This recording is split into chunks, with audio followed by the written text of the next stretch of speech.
নমস্কাৰ, আজি হৈছে 24 জুলাই। অসমৰ লগতে ভাৰতৰ বিভিন্ন প্ৰান্তৰ পৰা আজি ৰাতিপুৱাৰ কেইবাটাও খবৰ আহি পৰিছে। এই মুহূৰ্তত জনাইছোঁ আজিৰ প্ৰথমটো খবৰ। এইবাৰ উজনিত বৃহৎ উচ্ছেদৰ বাবে সাজু হৈছে চৰকাৰ। বেদখলকাৰীক শেষ সকীয়নি ৰাজ্যৰ মুখ্যমন্ত্ৰী ডক্টৰ হিমন্ত বিশ্ব শৰ্মাক। এই মুহূৰ্তৰ খবৰ SB অসম মিডিয়াৰ সমুদৰ্শকৰ বাবে জনাইছোঁ। বিজেপিৰ চৰকাৰ থকালৈকে ৰাজ্যত চলিয়ে যাব উচ্ছেদ। ৰাজ্যত 29 লাখ বিঘা ভূমি আছে বেদখলকাৰীৰ কবলত আৰু নামনিৰ পিছত এইবাৰ উজনিত হ'ব বৃহৎ উচ্ছেদ অভিযান।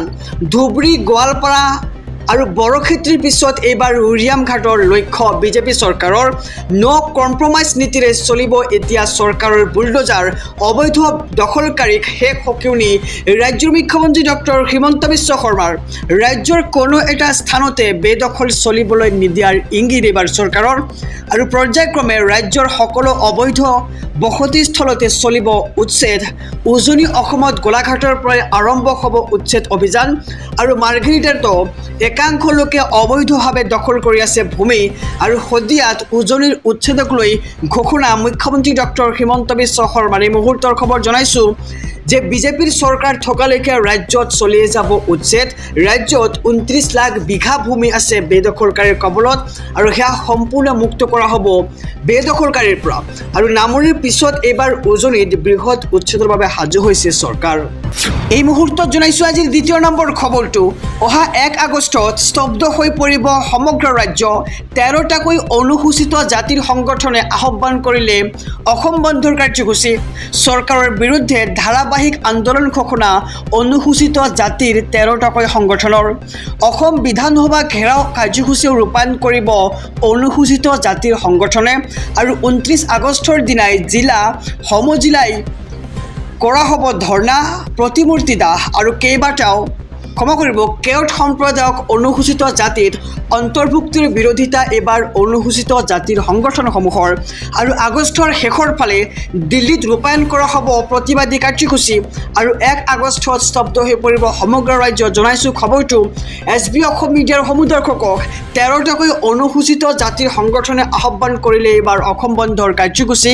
চৰকাৰৰ বিৰুদ্ধে ধাৰাবাহিক আন্দোলন ঘোষণা অনুসূচিত জাতিৰ 13টাকৈ সংগঠনৰ। এই মুহূৰ্তত জনাইছোঁ আজিৰ তৃতীয় নম্বৰ খবৰটো।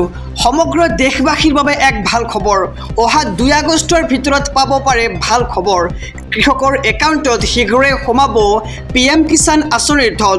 দেশৰ কোটি কোটি কৃষকৰ বাবে আহি পৰিছে ভাল খবৰ। 2 আগষ্টৰ ভিতৰতে ভাগ্য উদয় হ'ব দেশৰ কৃষকৰ। PM কিষাণৰ 20 নং কিস্তিৰ ধনক লৈ আহি গ'ল ডাঙৰ খবৰ। চৰকাৰে ধন বিতৰণৰ বাবে সাজু কৰিছে সম্পূৰ্ণ তালিকা। শীঘ্ৰেই কৰি লওক এইকেইটা কাম। কি এই কাম সবিশেষ জনাইছোঁ। যদি আপুনি এই কাম নকৰে তেন্তে বঞ্চিত হ'ব ধন লাভৰ পৰা। যোগ্য হিতাধিকাৰীৰ পৰিৱৰ্তে অযোগ্য হিতাধিকাৰীয়ে ঘূৰাই দিব লাগিব ধন। আৰু আজিয়েই PM কিষাণৰ ৱেবছাইটত কৃষকে কৰক eKYC আৰু তালিকাত নাম আছেনে নাই চাবলৈ মুকলি কৰা হৈছে ৱেবছাইট। অফিচিয়েল ৱেবছাইটৰ ফাৰ্মাৰ্ছ কৰ্ণাৰত আপুনি প্ৰৱেশ কৰক আৰু বেনিফিচিয়াৰী লিষ্টত গৈ চাব পাৰিব নিজৰ নাম আৰু হিতাধিকাৰীৰ সুবিধাৰ্থে মুকলি কৰা হৈছে টল ফ্ৰী নম্বৰো। যিকোনো সমস্যা হ'লে দিব পাৰিব আপুনি অভিযোগ। ছেভ কৰক অথবা লিখি ৰাখক 155261 অথবা 1800115526 আৰু 01123381092 নম্বৰ। লগতে PM কিষাণ ICT@gov.in মেইল কৰি দিব পাৰিব অভিযোগ। আৰু এইবাৰ বহু লোকৰ নাম কৰ্তন হ'ব এই তালিকাৰ পৰা আৰু eKYC নকৰা কৃষকৰ কটা যাব পাৰে নাম আৰু বেংক একাউণ্টৰ সৈতে আধাৰ কাৰ্ড লিংক নহ'লেও কৰ্তন কৰা হ'ব নাম। গতিকে জনাইছোঁ বাৰম্বাৰ আপুনি eKYC সম্পূৰ্ণ কৰক আৰু লাভ কৰক PM কিষাণ আঁচনিৰ 20 নম্বৰ কিস্তিৰ ধন। আৰু একাউণ্টৰ ডাইৰেক্ট বেনিফিট ট্ৰেন্সফাৰ অপশ্যন বন্ধ হৈ থাকিলেও নাপাব ধন। আহিছোঁ আন এক খবৰৰ মাজলৈ। এইবাৰ মধ্য অসম দখল কৰিবলৈ আহিছে শ শ বাংলাদেশী। ট্ৰাকে ট্ৰাকে আহিছে সন্দেহজনক নাগৰিক। উচ্ছেদৰ পূৰ্বে টালি টোপোলা বান্ধি পলাইছে উজনিৰ শ শ বেদখলকাৰী। এইবাৰ টাৰ্গেট নগাঁৱৰ বিভিন্ন প্ৰান্ত। নিজ মুখেৰে ক'লে নেক্সট মিছন কি। নিজা শাৰী শাৰী ঘৰৰ সা সামগ্ৰী কঢ়িওৱা টাটা DI বোকাজানত নিশা বোকাজান পালেহি বিদ্যাপুৰ উৰিয়ামঘাটৰ পৰা উচ্ছেদৰ পূৰ্বেই খালী কৰি অহা বেদখলকাৰী আৰু ঘৰৰ সা সামগ্ৰীৰ লগতে গধন উঠাই লৈ আহিছে বেদখলকাৰীয়ে আৰু নগৰ বিভিন্ন অঞ্চল যেনে ধিং জুৰিয়া মৈৰাবাৰী এনে ঠাইসমূহলৈ যাব আৰু নিজ মুখেৰে ক'লে এইবাৰ বেদখলকাৰীসকলে বেদখল কৰি থকাৰ কথা একেমুখে স্বীকাৰ কৰিছে তেওঁলোকে আৰু আৰক্ষী উপস্থিত হৈ নিশা বোকাজনৰ পৰা নিজৰ গন্তব্যস্থানলৈ খেদি পঠিওৱা লোকসকলক আৰু গোলাঘাটৰ বিদ্যপুৰ নেঘেৰী বিল বা উৰিয়াম ঘাটত বেলেগ বেলেগ ঠাইৰ পৰা আহি দখল কৰিছিল তেওঁলোকে আৰু বেদখলকাৰীসকল বিশেষ সম্প্ৰদায়ৰ মানুহ বুলি ইতিমধ্যে জানিব পৰা গৈছে।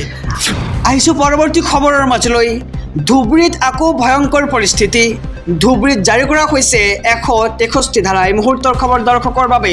ধুবুৰীত আকৌ ভয়ংকৰ পৰিস্থিতি। ধুবুৰীত জাৰি কৰা হৈছে ইতিমধ্যে 163 ধাৰা আৰু যধে মধে ঘৰৰ পৰা ওলাই নাহিব। জিলা প্ৰশাসনে জাৰি কৰিছে কঠোৰ জাননী। ৰাজহুৱা স্থান ৰাস্তা ঘাট আদিত বিক্ষোভ প্ৰদৰ্শনত নিষেধাজ্ঞা প্ৰশাসনৰ আৰু 5জনতকৈ অধিক লোক সমবেত হ'ব নোৱাৰিব কোনো স্থানত। শোভাযাত্ৰা সভা সমিতি আদি অনুষ্ঠিত কৰিবলৈ ল'ব লাগিব দণ্ডাধীশৰ অনুমতি।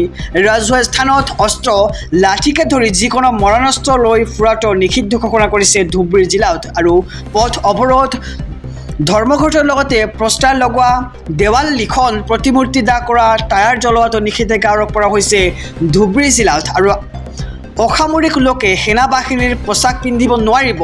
ব্যৱসায় প্ৰতিষ্ঠান বা যান বাহন আদিৰ পৰা চান্দা উঠোৱাটো নিষেধাজ্ঞা প্ৰশাসনৰ আৰু ধুবুৰী জিলা প্ৰশাসনৰ তৰফৰ পৰা জাৰি কৰা হৈছে এই নিষেধাজ্ঞা।